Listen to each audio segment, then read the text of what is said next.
Bon, du coup, petite surprise, faut attendre la fin pour savoir ce que c'est. Je me présente, je suis Jean-Baptiste Faure, d'Occitanie, près des Pyrénées. Je suis dans la MFR dans le Tarn à Brens. Et je suis en deuxième année de BTS Axe, qui est donc la gestion de l'entreprise agricole. J'étudie son fonctionnement, que ce soit technique, administratif ou comptable, dans le but plus tard, et bien plus tard, après ce stage, de m'installer. Moi, j'ai choisi d'aller en Espagne parce que, personnellement, c'était difficile pour moi de partir.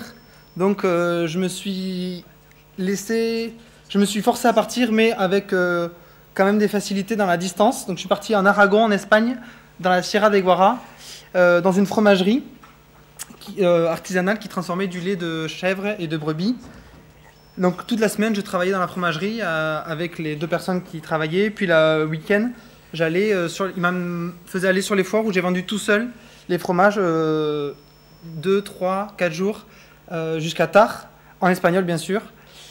Ça m'a permis d'aller jusqu'à Alcalá de Henares, qui est à côté de Madrid, d'aller à Biescas, d'aller à Burgos, et tout ça, frais payés par l'entreprise. Donc j'ai vu beaucoup de paysages, beaucoup de choses différentes. C'était assez impressionnant de pouvoir faire tout ça. Je ne l'aurais jamais fait si l'entreprise ne me l'avait pas demandé. Bon, par contre, côté perso, j'ai eu moins de temps, mais finalement, c'était pas si mal. Et j'ai quand même pu faire des balades à pied autour de Las Almuñas de Rodellard pour aller voir le Salto de Pedruel, les Crétas de Balsed. Et puis j'ai aussi fait des balades à vélo jusqu'à Rodellard ou à Pedruel. Ce que ça m'a apporté, de l'autonomie, bien sûr. J'ai appris à me débrouiller et surtout, ce que je disais, c'est que j'ai appris à m'adapter. Je me suis forcé à sortir de ma zone de confort et à braver l'inconnu. D'autant plus que quand j'allais sur les foires, ce qui n'était pas du tout prévu, parce que quand je suis arrivé en stage, je ne savais pas ce que j'allais faire, eh ben, ça a encore bouleversé mon fonctionnement et ça m'a encore amené plus loin.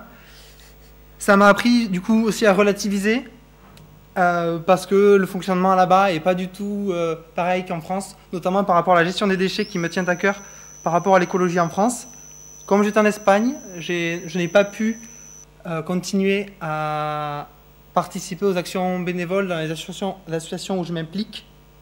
Ça m'a permis de recharger mes batteries, de réfléchir sur moi, et j'ai donc pu réfléchir à ce que j'allais faire à la sortie du BTS, puisque jusque-là, je prévoyais de m'installer avec des brebis pour faire du fromage, ce qui explique en partie mon stage. Alors, avant de partir, tiens, ça tombe bien, la photo des brebis. L'exploitation n'avait plus de brebis à part celle-là, donc ce sont des brebis viande. Ils avaient encore 100 hectares, mais ne les exploitaient pas. Et leur proposition, dès la moitié du stage, au bout d'un mois, ça a été de me faire rester pour que je travaille avec eux, que j'améliore leur travail, que je relance les brebis et que je retravaille les 100 hectares. J'ai dû retourner à la proposition parce que je voulais finir mon BTS et surtout continuer mes études l'année prochaine. Mais j'y retournerai, ça c'est sûr, parce que même si le village était petit, il y avait 3 familles, dont une qui a été très proche, parce qu'il n'y avait pas du tout de jeunes, j'étais très perdu, donc j'ai vraiment pas pu rencontrer beaucoup de monde pendant ce stage. J'ai beaucoup découvert, mais moins rencontré. Mais la famille que j'ai rencontrée à l'hôtel était très sympathique, avait l'habitude d'accueillir des Français touristes. Et là, c'était un autre lien que j'ai eu avec cette famille dans les moments où c'était un petit peu plus difficile, parce qu'il y en a. Là, j'ai eu l'occasion de voir de la neige, alors qu'on était en octobre. C'était assez surprenant, mais c'était très joli. Et là, pendant le stage, quelque chose qui a facilité mon stage, c'est la venue de ma famille assez régulièrement. C'est une chance, mais c'est aussi ce qui m'a permis de faire le pas de partir à l'étranger, sinon je ne l'aurais pas fait.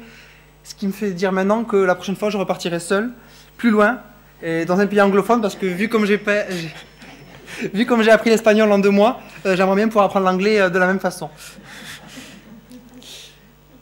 J'ai dégusté plein de choses assez surprenantes. J'ai aussi découvert la culture des férias en Espagne qui est assez particulière dans la durée. Ça finit très tard, ça peut finir jusqu'à 1h, à Alcalá de Henares, ça finissait à 1h du matin. Les premières fois, c'était difficile. Ils ont une grande culture du costume médiéval et de la feria médiévale. Et donc Alcalá de Henares, qui est la ville de Cervantes, qui a écrit Don Quichotte lors des animations, il y avait bien sûr Don Quichotte et Sancho Panza qui passaient avec un montreur de serpent et un dompteur de rapaces. Voilà, donc assez bizarre même, assez étonnant, je devrais dire. Je suis allé aussi à Alquezar, qui est une ville, je dirais, suspendue, avec un petit chemin avec des passerelles de ce type-là au-dessus du canyon. C'est assez impressionnant et il ne faut pas avoir le vertige.